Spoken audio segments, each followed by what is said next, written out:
That afternoon, the atmosphere seemed to quiet down as if the entire world was holding its breath. The sun slowly slid through the high branches of Riverside Park, a rare patch of green in the bustling heart of Atlanta. The sunlight filtered through the leaves, falling on the park bench like liquid honey, soft, golden, and peaceful. And there, under the arching branches of an ancient maple tree, Elena Moore, a 28-year-old black woman, sat reading quietly, not troubled, not anxious, just her and the words on the page. The dress she wore, a simple white dress, light and airy like the breath of spring, was a birthday gift from her father just a few weeks ago. Every time she wore it, it gave Elena a sense of safety, freedom, and familiarity, like a memory sewn into fabric. She had chosen Riverside Park that day, not by chance. It had long been her sanctuary, a place where the past, present, and future could coexist without jostling each other. But it was in that very place that her peace would be shattered in a moment that would forever etch itself into her life. The sound of footsteps echoed on the gravel, slow but purposeful. Elena looked up as she heard a voice from behind. "You're wearing white. In the park, looks like you're hiding something." The words struck her like the sound of heels grinding on glass. Raw, mocking, dangerous. In front of her stood two police officers. Sergeant Brent Holloway, a middle-aged white man with cold eyes and a smile twisted like a blade, and Kyle Rourke, a younger, thinner rookie, silent but complicit. Holloway stepped forward, Rourke trailing behind like a nameless shadow. Elena sat up straight. She closed the book she had been reading, Beloved by Toni Morrison, a novel about memory trauma and the right to reclaim one's body. The irony was too bitter.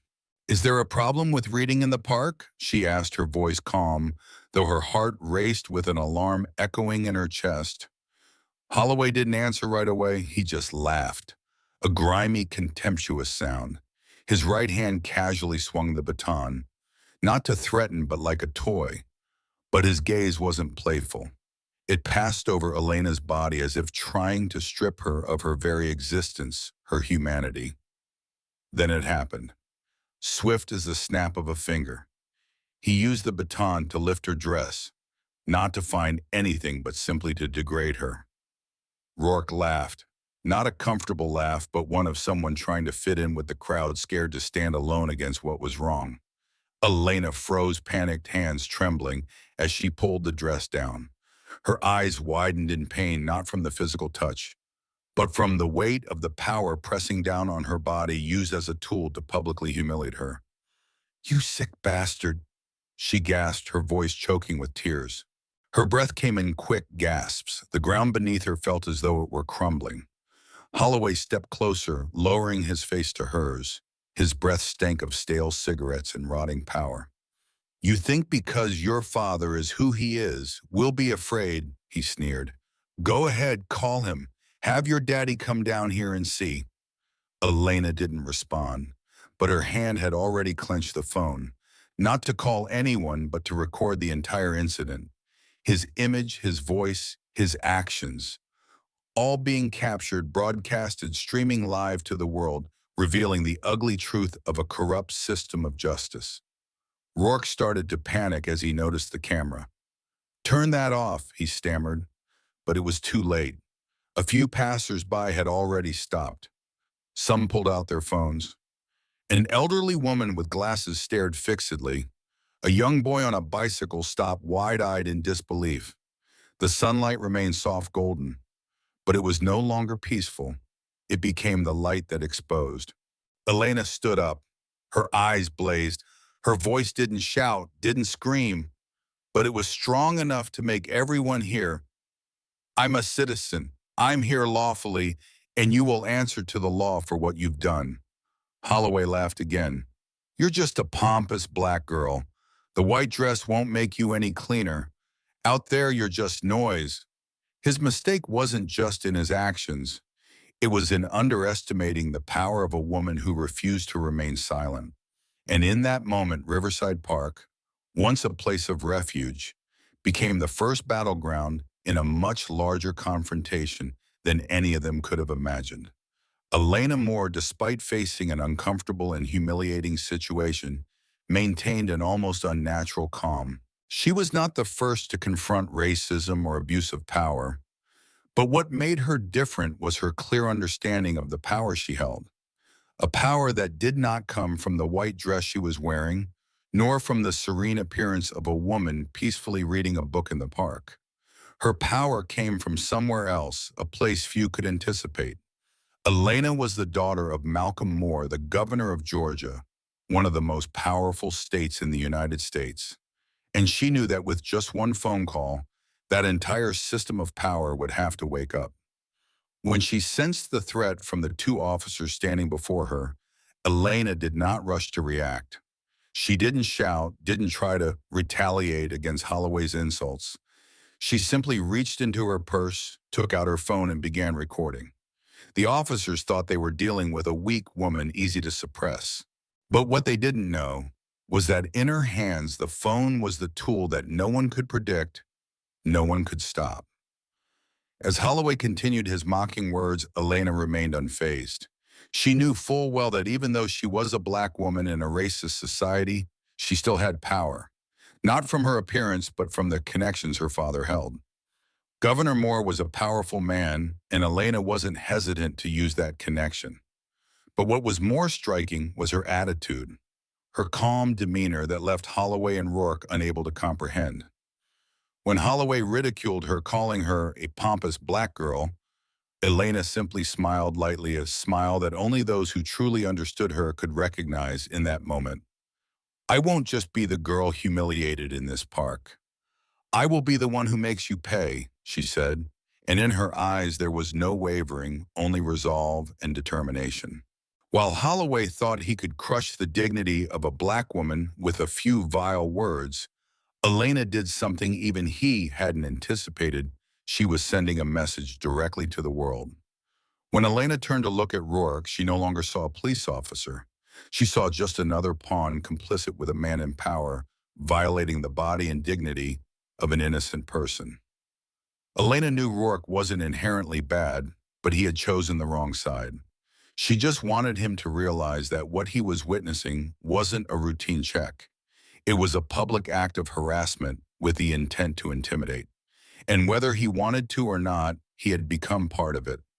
With the phone in her hand, Elena wasn't just recording the incident. She was recording history.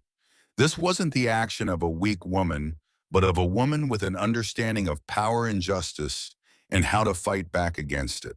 In that moment, while Holloway thought he could use the police's power to control her, he didn't know that with her father's connections and influence, everything was now beyond his control.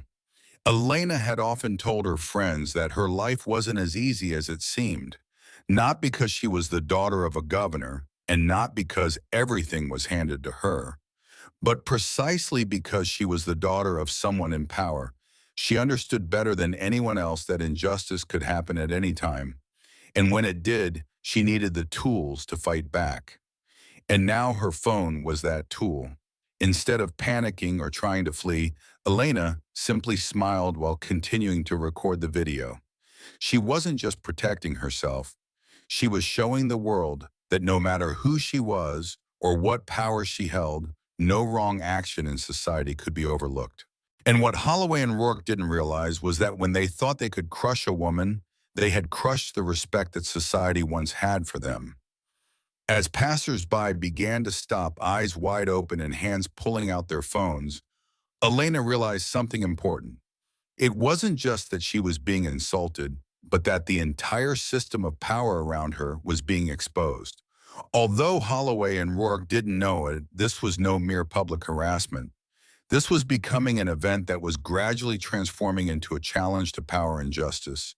And here power was not just embodied in badges or police batons.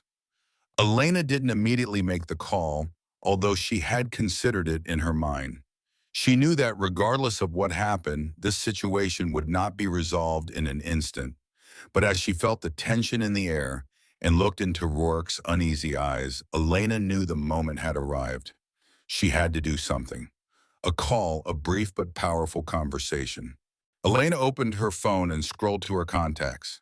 not to friends, not to family, but to her father, Governor Malcolm Moore of Georgia. Her hands trembled slightly, but only for a moment. Elena had prepared for this moment over the years, knowing that power could change the course of events at any time, but the key was knowing how to seize it at the right time. On the other end of the line, her father's voice rang out not in panic, but in a calm coldness. "What's going on?" The question was not filled with surprise or worry. Governor Moore had always known that one day his daughter would have to face such challenges. But he never imagined that at this very moment, the truth about power in society would be exposed. "Dad, I'm at Riverside Park. Two officers, one named Holloway, the other Rourke, they're harassing me." Elena said, her voice calm but sharp, each word coming out like a declaration. She continued, "They don't know who I am, but I can't let this continue. They think I'm just a black woman whose value is nothing more than my body, but I'm going to show them that this isn't the case." A moment of silence stretched for a few seconds. Then her father's voice came through, firm but full of strength. "Send me everything and I'll handle it. Be patient, daughter. Don't let them do anything more." The phone clicked off abruptly, but Elena knew everything had already been decided. Immediately, Governor Moore sprang into action. A call was made to Deputy Chief of Internal Affairs Terrence Blackwell, a man who had served in this area for many years. Not only that, Governor Moore immediately called for an internal investigation. Holloway's past complaints, incidents that had been buried by a system trying to hide wrongdoing, would now be made public. No wrong could continue unchecked. It didn't take long for Deputy Chief Blackwell to arrive at Riverside Park leading a team of internal affairs officers. He ordered the officers on site to immediately strip Holloway and Rourke of their weapons and arrest them. Meanwhile, investigative units were dispatched to gather evidence and pass along reports of the officers' misconduct to higher authorities. This was no ordinary intervention. This was a quest for justice where true power was beginning to speak. But the story didn't end there. Everything changed within just a few short minutes. When Deputy Chief Blackwell ordered Holloway and Rourke to be arrested, he was no longer a man of power. His words no longer carried weight. His commands were no longer things people feared. Elena stood and watched, not smiling, but feeling a strange sensation welling up inside her. This was the moment she had been waiting for, not just for herself, but for women like her. Women who had always been looked down upon, who had been undervalued simply because of their skin color. She knew that to change the world, sometimes you just had to know how to wield power at the right time. Governor Moore was not only a father, but he was also the head of a system. And with this system, he had done what was necessary to ensure that justice was served. Elena's hands trembled with attention, but when she looked at the officers being handcuffed, she knew that nothing could extinguish the light of justice once it had been ignited. The scene at Riverside Park would never be forgotten. As passers-by began to realize what was happening, they didn't just stand there and witness it. They took action. Every phone pulled out, every camera started recording, and all of it made it impossible for things to ever go back to how they were before. The people around, an elderly man with thick glasses, a mother pushing a stroller, young people just coming from school, they had witnessed everything, and they didn't stand still. While Holloway continued to roar threats, thinking he still had control of the situation, the reality had completely shifted. Elena knew that these phones weren't just capturing what was happening, they were transmitting her message to the world. A world where every wrongful act could be exposed to the light. As she pressed the record button, it wasn't just Riverside Park that was listening. Society as a whole was listening. Immediately, Elena's video spread rapidly across social media platforms. From classmates, colleagues, to strangers, everyone shared the footage. The police were abusing their power and disregarding the presence of a black woman in a public park.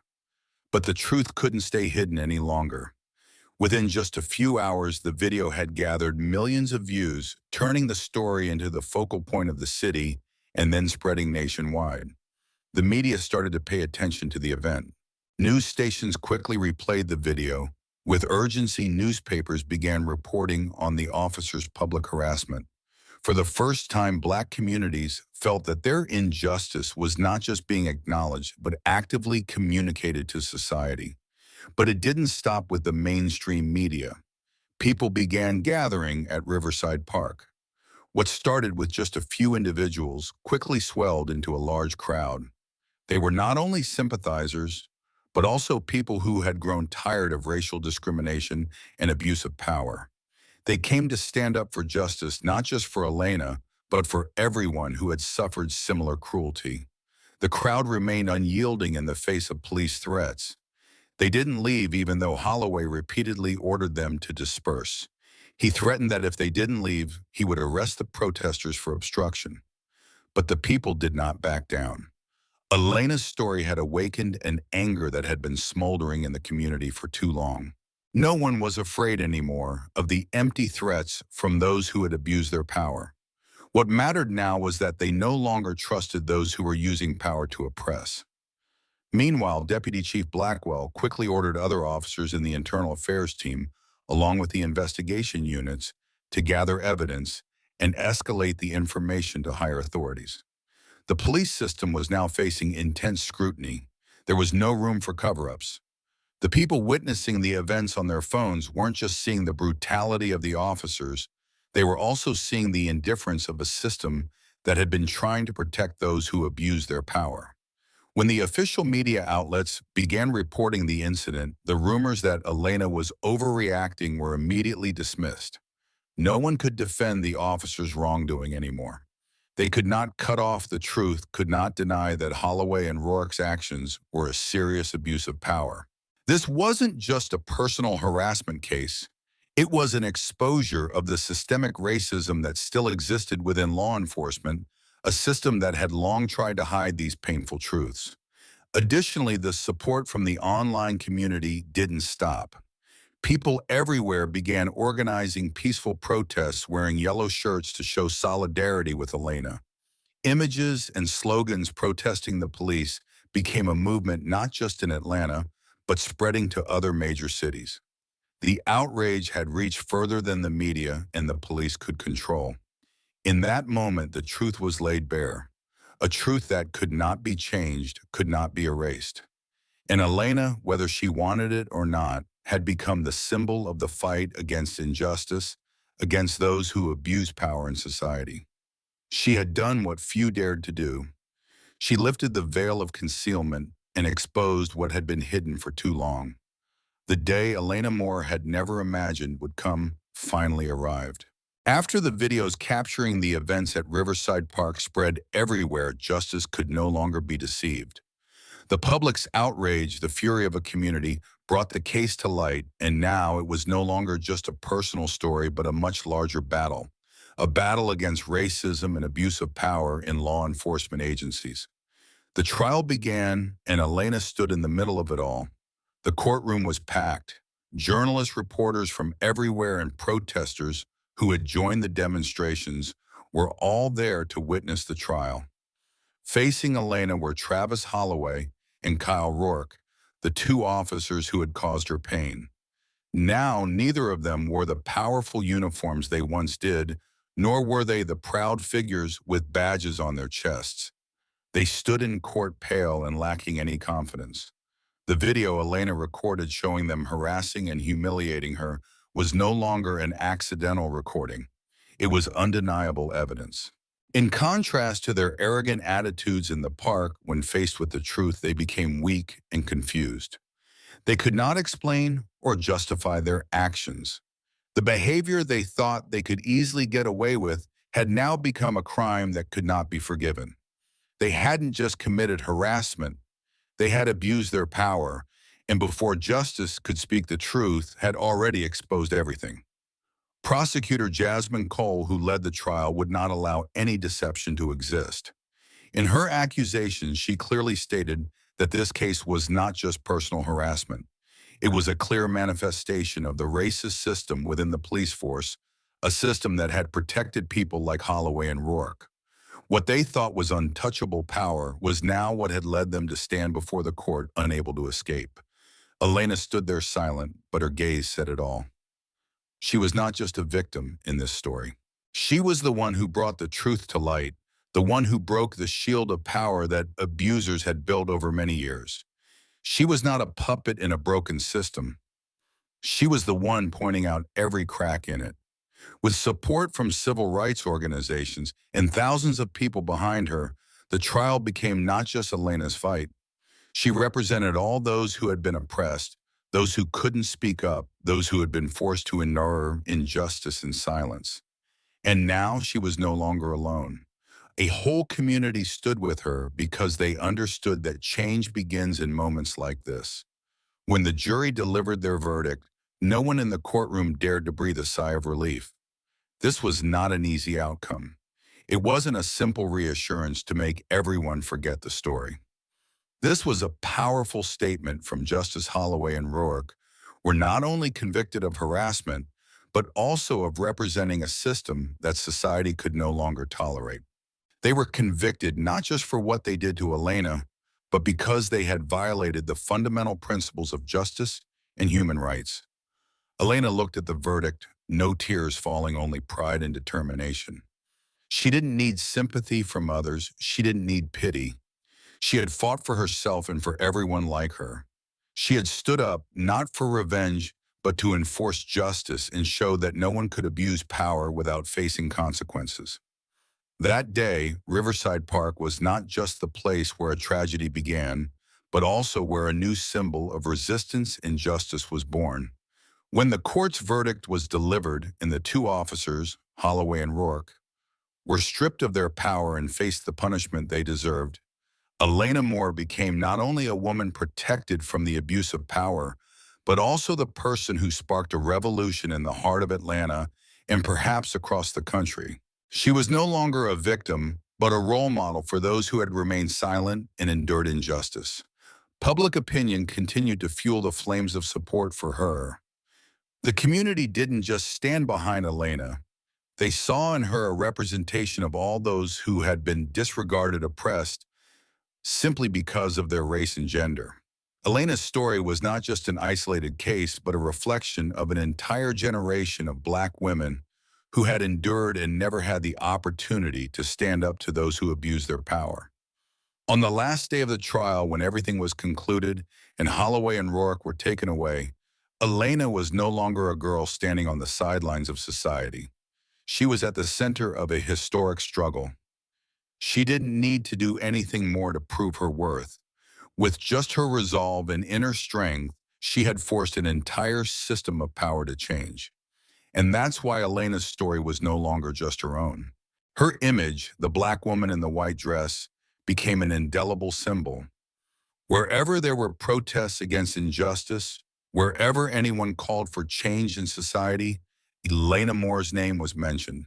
Yellow shirts, slogans against racism, marches that never stopped. Every participant saw Elena's actions as a call to action. And in each step, in each word, she became the trailblazer for a new movement, a movement to reclaim justice for the oppressed. Right after the trial, Elena returned to Riverside Park, the place where it all began. No more phones recording, no more police threats or taunts. Elena was left alone, sitting quietly on the bench where she had endured so much pain. But this time she was not alone. Her father, Governor Moore, sat beside her, saying nothing but the grasp of his hand conveyed a promise: "We will never let this happen again." And from that moment on, the change was no longer just a story within her family. It became the story of an entire city. Crowds continued to come to Riverside Park, but now they were not just supporters. They were people who carried with them a belief in change. They no longer came to witness wrongdoing. They came to prove that justice would never be silenced. More and more protests and events were organized, not just in Atlanta, but in other places, with even white people joining in. Those who had realized that this fight was not just for the Black community, but for everyone who believed in justice, equality, and the right to live in a society free from racial discrimination. Elena became the symbol of a great movement, and those yellow shirts, those slogans demanding justice, would continue to echo for years to come. She had made the whole world reconsider how the justice system worked and showed that no one could stand above justice, especially those with power. Elena Moore was not just freeing herself, but also freeing an entire generation, an entire community from the silence of years spent enduring discrimination and oppression. In her heart, though filled with pain, there was a strong belief that every step she took, no matter how small, could change this world. Elena Moore did not just stand up for herself, but for an entire community that had been forgotten. Her story was not an exception, but a powerful reminder that power and justice cannot belong to any one group. They must be shared fairly for all. From Riverside Park, Elena conveyed a clear message. Silence is no longer an option, and justice must be protected from the smallest moments. Her actions didn't just break down barriers of racism, they ignited the fighting spirit of the oppressed. When power is abused, when justice is ignored, we can stand up and say no. Elena Moore became a symbol not only of resilience, but also of a revolution, one that not only changed her own life, but also lit a flame of hope for those who dared to resist injustice. Elena's story will forever be a reminder. Stand up when the world needs you, and never let the truth be hidden.